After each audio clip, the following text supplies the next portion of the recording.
Welcome to Gen Z Hoops, the Gen Z basketball, coaching, and sports business show. On this podcast, you'll learn from professional players, coaches, and executives from all over the world and see the court in a brand new way. And now, joining you courtside, your Gen Z host, John Hartofilis. Hey, Nick, what's going on? Hey, how you doing, John? Nice seeing you again.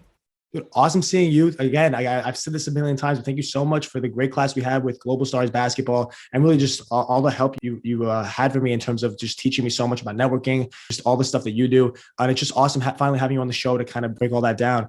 So I'm curious. I mean, I feel like you get asked this a lot, but I want to start kind of with just the unique path that you've had through this industry and kind of just where it started with you being a geography major. And it's kind of been a big talking point because especially with me at my age, all my friends kind of get so caught up in their major and what they're doing and if it's going to carry over.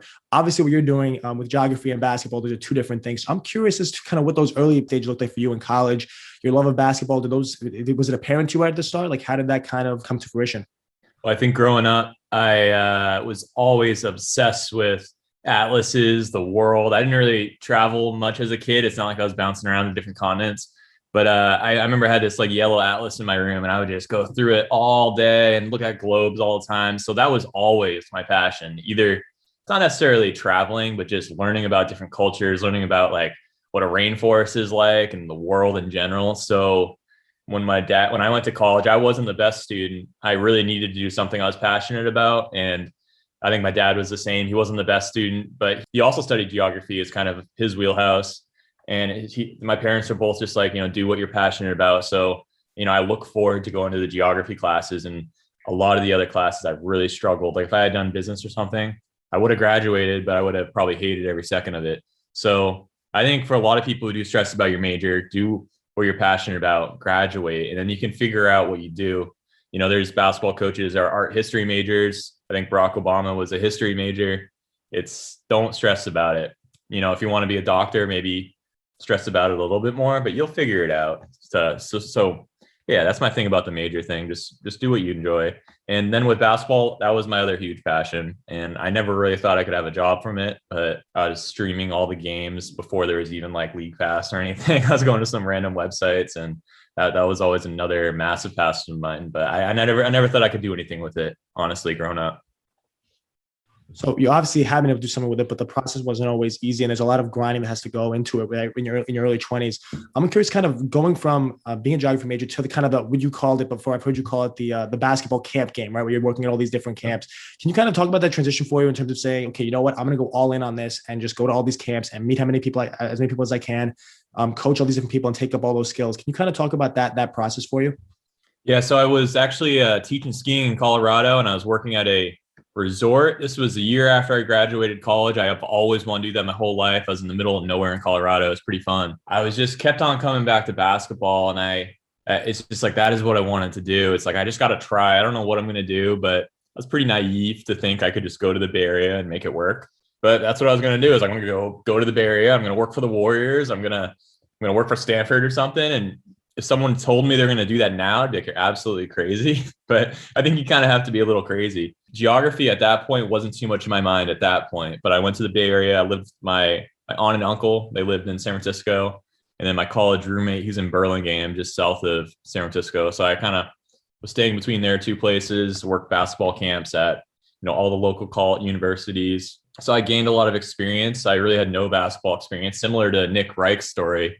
When he was on our last class, he talked about how he had no experience. He was just like, I want to work in basketball. It's kind of what you have to do. And then, so then I worked the year and a half at Stanford. I learned a ton, but all I did was work. I worked around the clock, I was like basically living in the locker room. That's where I think geography took over. I felt like I wasn't really living. I was working, and I wanted to like live again and do what my passion is. So Australia has this 1-year work visa. So it's really easy just to move to Australia. You don't have to go through all this paperwork. You can just like buy it. You can move to Australia. Did that. And I wanted to work in basketball still. That was still the plan. But if I didn't, I was kind of doing my other passion of seeing the world, and not just seeing as a tourist, but kind of living like a different culture. So it's two birds with one stone. And I couldn't suggest Australia enough, either as a visitor or if someone wanted to do that 1-year work holiday visa. Couldn't suggest it enough. thinking about the jump you made to going overseas and learning all from there, which is a whole different side of the game and a whole different side of the world, of course. I'm kind of curious when you've mentioned it a little bit about, sleeping in the locker room and all that kind of things. And that's kind of the work ethic that I really want to touch on, because it sets up just the next few years for you where you start really finding success with the Lakers and all that stuff. Can you talk about just that grind? And it might scare some people away from basketball, but it might also make some of the other people that are kind of crazy about it, like us, be like, you know what, that's kind of what I want to chase that dream. I want to grind out the way Nick did. Maybe what it was like, maybe sleeping in the locker room, sleeping on a random people's couch, not random people, but people's couches. So can you kind of touch on that and just what that grind was like? It was hard for sure. I mean, the amount of couches or places I stayed at was insane. Like Aunt and Uncle, and then I think 2 friends' places, like their parents in Palo Alto, and then in Australia, Ben O'Neill's place. And I lived in apartments with like cockroaches and wild animals in Australia. It's not like us. I made no money in basketball in Australia. And then when I was here, I lived in like 5 or 6 different places. I cleaned sailboats. I worked weddings at night until 3 a.m. And then, practice is like 8 a.m. the next day. So it was relentless. But I think now I feel pretty lazy, honestly. But I think you also get so kind of stuck in like you need to keep progressing in the industry, and you do enjoy work. But I think you kind of get like tunnel vision into this type of work ethic because it is somewhat common around you. So you're like, oh, this is normal, But it didn't feel crazy at the time, that's for sure. But now looking back, I was like, wow, that was nuts. Yeah. Definitely need to be a little crazy to find any success, especially in an industry as competitive as basketball. I'm curious too, as to maybe now that once you came back from the States from Australia, you started looking at whether it's with the Stockton Kings as an assistant, as a team assistant, or with obviously eventually with the Lakers. When you came back from Australia, kind of what were the skills that you really took from there that really made you say, okay, like you were able to prove to people, I know the game, I can help in some way, and open up the doors for those opportunities in the NBA and the G League and that sort of thing. Well, I think the one thing, how I talked about how the relentless time and effort you have to put into it, that's also positive for people because it's not rocket scientists. You literally just have to work your tail off, and given the right opportunities, you can succeed in this industry. It's not like you have to be a genius to do this. I'm not saying basketball is the most easy thing in the world, but a lot of it, these entry-level jobs, you just got to give everything you have. A lot of it is like brainless, and you'll be successful. So that's the one, I think, benefit with this. I think working at Stanford in Australia, what made me succeed with the Lakers is I was doing the same roles for a couple of years. I was working for a basketball team, but I was doing a lot of like laundry, cleaning the floor, making Gatorade, driving players to and from the airport all around the clock. So I think the Lakers just knew I've done that before. I made it very clear I will do anything. I did anything. I've driven to every hospital in Los Angeles and radiology center and slept in parking lots. And I told them that when I was in Australia and when I was at Stanford, that I'll do anything. And I think that's what teams want to hear. They don't want to have to worry about the person on the bottom of the totem pole. So I think by doing that, at the same time, after a couple of years with the Lakers, I'm like, okay, I've been doing this for 6 years. Like I'm pretty burnt out, but the organization has been unbelievable. They fully understood, and I've been able to progress and work my way up through the organization. And I've loved the last 5 years with the Lakers. So cool. And I love how this episode is just filled with so many Oxford commas. It goes from parking lots to couches to it's really all over the place in terms of where you've had to sleep or where the grind has kind of taken you. So I love that. It's really just, it's not just the same 1 or 2 things. It's like every single time you say it, it's like one more. And it's just like, wow, it's so crazy that's what you have to go through. And that's kind of what it takes sometimes to kind of give people an understanding of what you're doing with the Lakers. Maybe that first day when you kind of came over and started working for them, your role has changed so much and your title has changed and all that sort of thing. Can you give us a run through of kind of maybe what it is that you do for South Bay for the Lakers and how that's all played out for you? Yeah. So at the moment I'm director of basketball, and then with my LA Lakers title, it's basketball development coordinator. I think the best way of putting it is I'm kind of like the middleman between the 2 teams. So, the training camp invites, the summer league invites, the 2-way contracts, 10-day contracts, any fringe Laker player is kind of my wheelhouse, trying to get players into the Laker system. And then we determine what team they'll play on there, whether it's South Bay Lakers, LA Lakers, or no Lakers, or Summer League. So that's what my role, Nick Mazzella's role is. We have a great kind of ecosystem. I think Alex Caruso is our best story, but even the players that are assignment players like Taylor Horton Tucker and other players who have moved on from the Lakers have had great careers. So we take pride in the players that do well with the Lakers, and sometimes without the Lakers, if guys get called up on other teams, it's still pretty cool to see them do well. I started out as more or less like the intern, and then I was video coordinator, and then I was video intern with the Lakers, and then I worked my way over to the front office side. So I've done probably every job there is in basketball ops, and there's more fun ones and there's less fun ones, but I'm happy where I am now. Definitely. And thinking about just how these two teams kind of play nice together, and there's so much cohesion. It's something that maybe casual fans don't really think about with the G League. They kind of just think of it as something totally different. But in reality, you guys are in the same facility. Obviously, there's people like you that kind of work between both and help necessitate that. Can you kind of touch on just the kind of G League to NBA kind of work environment or culture, kind of how, whether it's people from both communicating with each other, how they both kind of coexist? I've been in the G League for 5 years. I'm like somehow a G League vet at this point. I don't know how. Kind of seems like it went by quick, but I think over the last couple of years, it's changed so quick where we were probably not at the forefront of the cohesion, but we were like close. But I think at this point, the top G League teams are also the most well-run. Not wins-loss records is different from top G League. Obviously, you're trying to win. Winning's still important. But it's developing the players is also, you're playing like 2 games with the G League. So the top G League programs are kind of coexisting with the best run NBA teams. So that's pretty cool to see. And it's just the most efficient. If there's a lot of communication between 2 teams, you can develop a younger player well. Say you're trying to develop a point guard. Well, you should probably have a vet point guard to work with him. You should probably have good wing players to get them a bucket, so they can not necessarily just get an assist, but get the ball to players who know how to like back cut and kind of expand their game. So it's like it is about working with the player in practice, but the players around the prospect that you're trying to develop is really just as important, which is kind of overseen a lot of times. We have Joey Buss as the president of South Bay Lakers, and he has a very high title with the LA Lakers, and he is obviously one of the owners. So he really pushes the cohesion between the 2 teams, and he's an awesome person and boss, and he does a great job.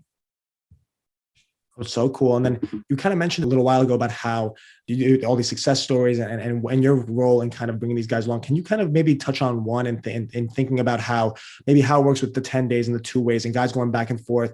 Maybe one story to our listeners who kind of maybe can relate to that one player, maybe know that story already. What your role is behind the scenes in making that all come true. Yeah, I think the best story was Andre Ingram, how he I had worked with him, I think, for 3 years at that point, and he was the best G League shooter, probably still is the best G League shooter of all time.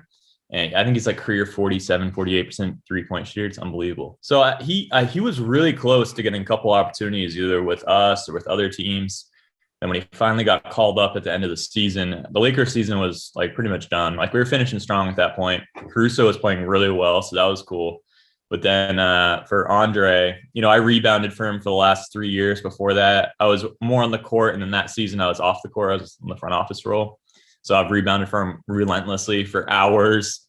He once made like 70 straight 3-pointers in practice. I mean, it was unbelievable. Like people talk about these other NBA shooters and how crazy that might be. It's like no one's better than Andre. It's fun to watch. And his discipline doesn't happen on accident. He's not a natural. It's the amount of time he puts into it. So then when he goes into the game, I've never gone that crazy at a game before. It wasn't really an intense game because our season was over, but he made it, I think, his first 6 shots. And to see that from, really having no shot at making it to the NBA and the G League to hitting your first 6 shots and being on SportsCenter that night, he went to the studio across the street. That was super cool. Now Andre Ingram's kind of a household name that everyone knows. I think that was one of the cool stories I've seen. Even back then, before I was so tapped into the G League through the show, I remember seeing that and saying that it's what a great story, and obviously the way that things that can happen, and it's great to even think about now how with the way the G League's risen to prominence, we'll see so many more stories like that, which is great. Before we get into all this stuff, Global Stars basketball and kind of what we learned there, because I really want to ask you so many questions about a lot of the lessons we learned there. One of the things that you had touched on briefly was the G League draft process, which I know is one of your other responsibilities, and it's something that really before we mentioned it in class, I knew nothing about. With all obviously how it works, and one of the things you said was how to me at first when we had started talking about it, it made sense that it would kind of almost all be through the draft because of the roster turnover. You're changing teams so much. You're going through the draft. You had said how that's not really how you do it. How you can't go all through the draft. It's just one step of the process. So can you kind of go through what that process looks like in building up a strong G League team? Yeah. So I think The way the team at G League is built is probably the most complicated out of any league. It's just like very fluid and it's always changing. So your returning players, they can always come back. Obviously you may not want some back, or maybe it doesn't make sense for them to come back, or others you do want to come back. So you figure out who's coming back. And then there's Exhibit 10 contracts. So they sign an Exhibit 10 with the Lakers, and either they make the team with the Lakers, or they get a two-way with the Lakers, or another team gives them a two-way, or they will get waived by the Lakers and then come to South Bay if they want. So then usually that's about 3 rookies will have the Exhibit 10 contract. And then, so you're probably around like 7-8 players. And then you have the tryout, which is, we do invite only tryout. We do 2 of them. So about like 45, 50 players total. And we put a lot of time into that. There's basically a criteria that's really confusing, but if a player fits that criteria, they can come to your tryout and make your team. So you kind of bypass the draft. And we've found some really good, we found multiple NBA players through the tryout. It's not just a open gym, it's a legit tryout.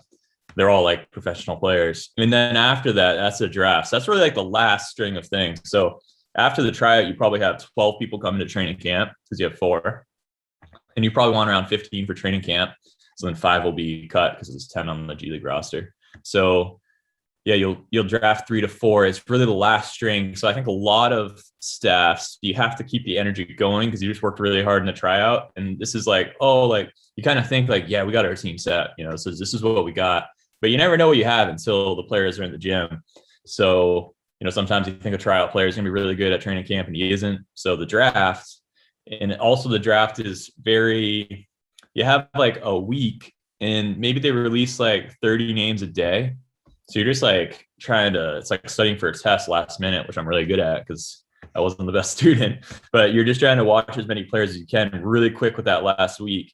So it's like a rush process, but we've also found Jamario Jones, Scott Machado. So 2 guys who were on South Bay, then they were on the Lakers. So it's not just a joke. There's really good players in the draft, and I think the draft will only get better over time.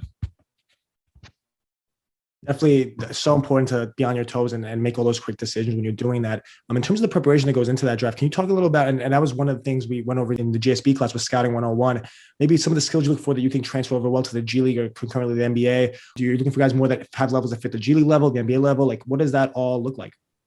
I think by the point when you're at the G League draft, you're really looking for role players at that point. But honestly, we found Scott Machado was probably top 2 players, him and Alex Cruz on our team.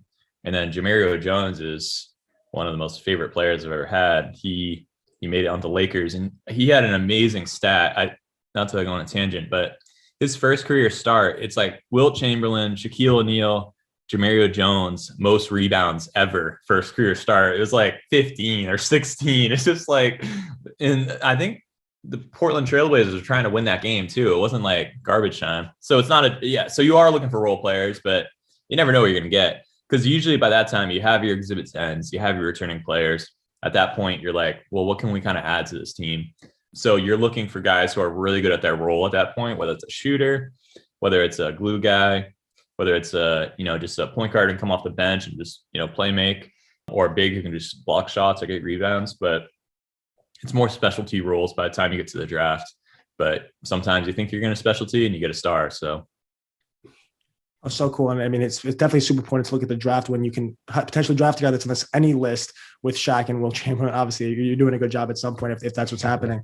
I'm curious too, so if we moving over to just everything we learned in GSB, that being one of them, what kind of got you into Global Stars basketball, meeting Bossy, obviously knowing Coach Fox already from working with him with South Bay, but what did that all look like for you in really ingratiating yourself with that? And what are you guys looking to do?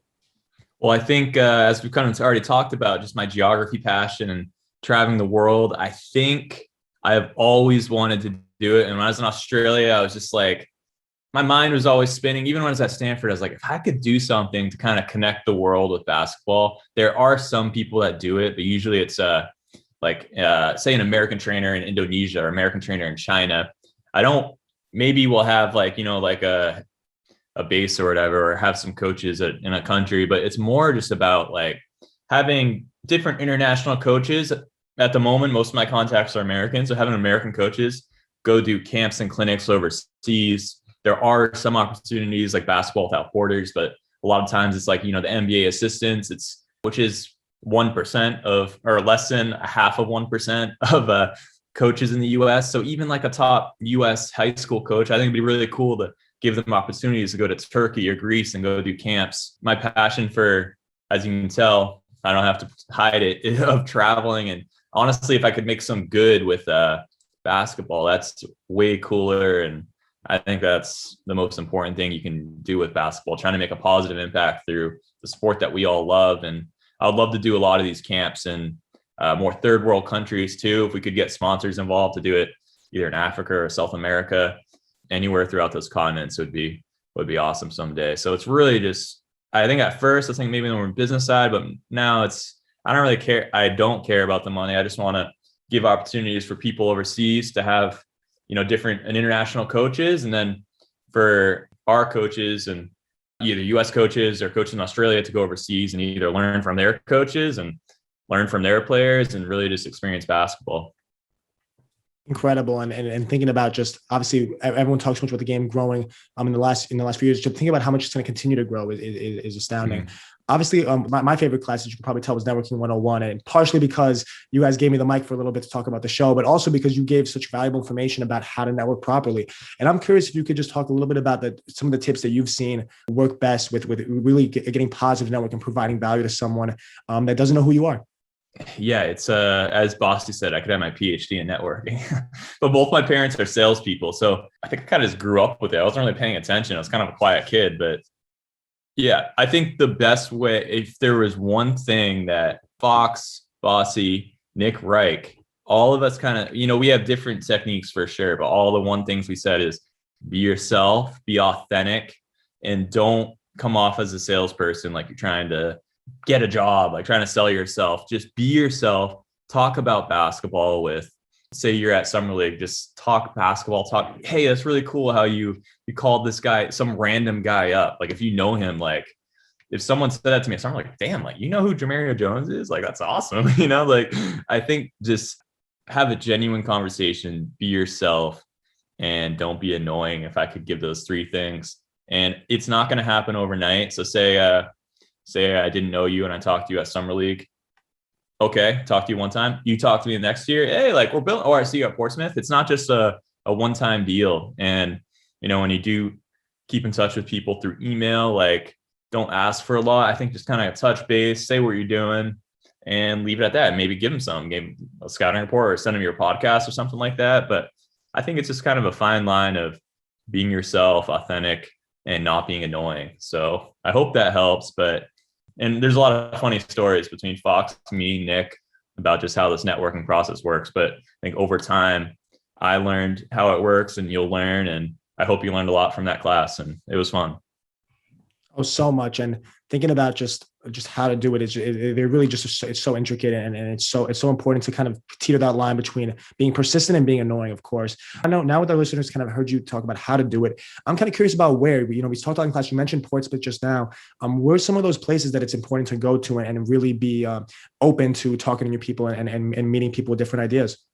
Yeah, I think Portsmouth Invitational is a really good one. That's in Virginia. There's a lot of good access to actually talking to people. Summer League is good. I think you should absolutely go. I went like 3 years before I had a job in the NBA G League. It is valuable, but keep in mind, we talked about how annoying it is when you walk out of like that one section where all the NBA people are sitting and you just get peppered. Like, hey, like, I see you work. It's like, you get so mentally drained because you're there for like 17 days. And to think about, that's what probably being a celebrity feels like. Like everywhere you go, I can see how like people don't like paparazzi, but it just gets like relentless. So I think it's not necessarily about doing that, but just getting to Vegas, and maybe you're at the blackjack table, and then I guarantee you someone in basketball is gonna be next to you. Like it's unbelievable. Like you'll just walk around and it's like, oh, that's the president of blank, like right next to you on the blackjack table or anywhere there. So I think just getting there. And then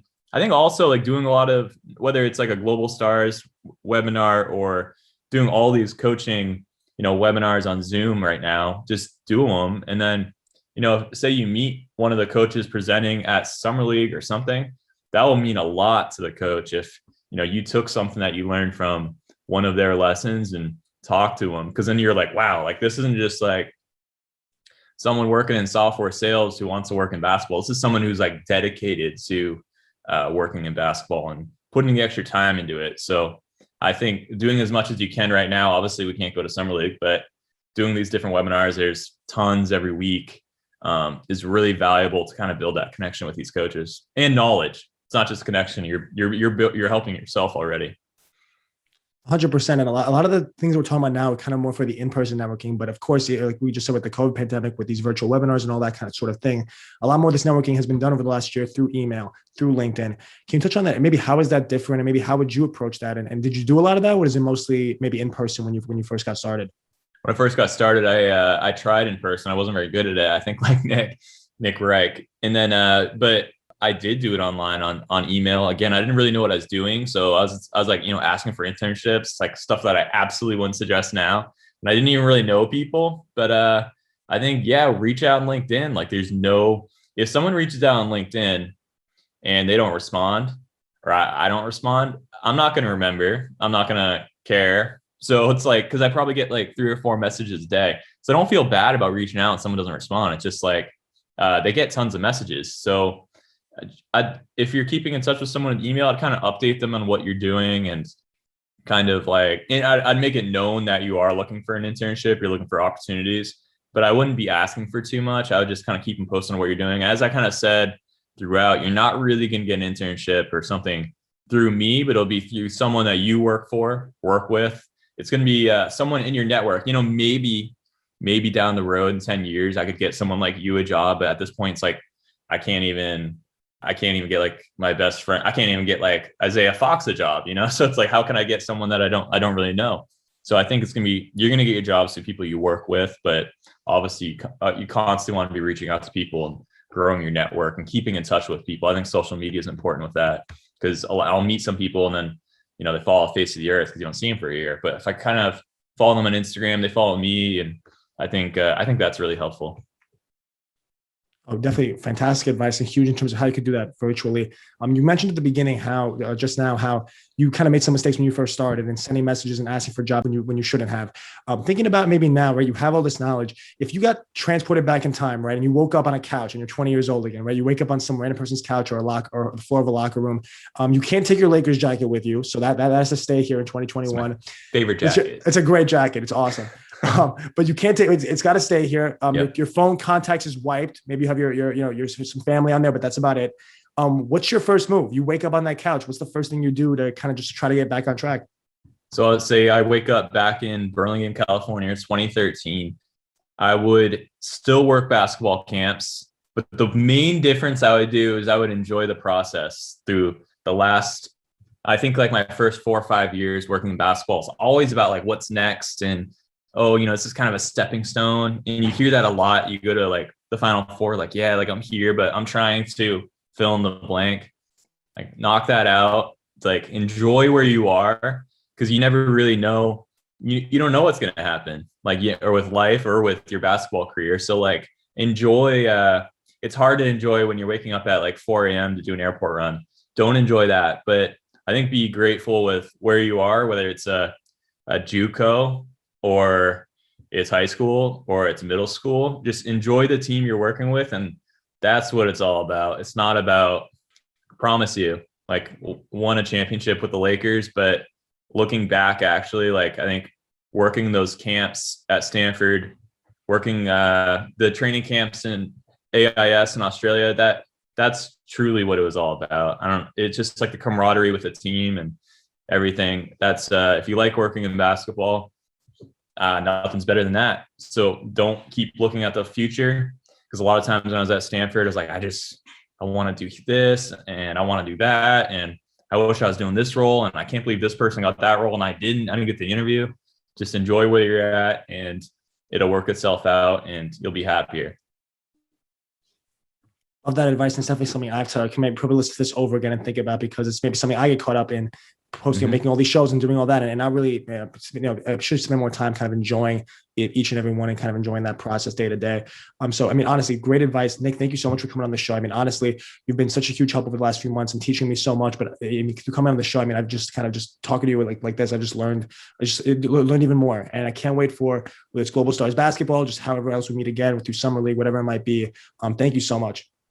Happy to have you. And anyone can reach out on my social media. Happy to give you any type of career advice or whatever. And hope this was helpful. And yeah, hopefully I'll see you at whenever we do an in-person coaching thing at Summer League, Portsmouth. And yeah, we'll have a good time whenever that is.